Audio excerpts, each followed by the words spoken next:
Surds.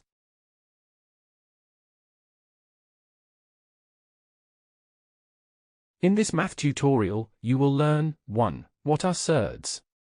2. What are transcendental numbers? Where do they differ from surds? 3. What number set do surds and transcendental numbers belong to? 4. What are the different types of surds? 5. What are the properties of surds? 6. What are the 4 basic operations with surds? Introduction. Which of the following numbers can be expressed as finite or infinite recurring decimals? Square root of 2, square root of 4, square root of 3, pi, Archimedes constant, 2 pi r, 1/9, 22/7, phi, golden ratio, e, Euler's number. Which number set do the recurring decimals belong to? The whole part and some digits after the decimal place of pi are 3.1415925.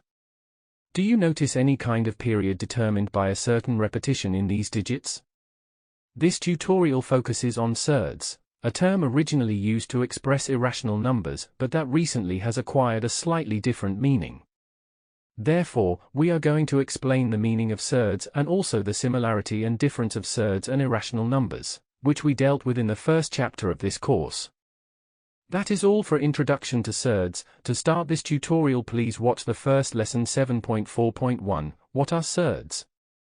Thank you for watching. Make sure to like and subscribe to keep up to date with new videos. For more information, calculators, and tutorials, please visit www.icalculator.info.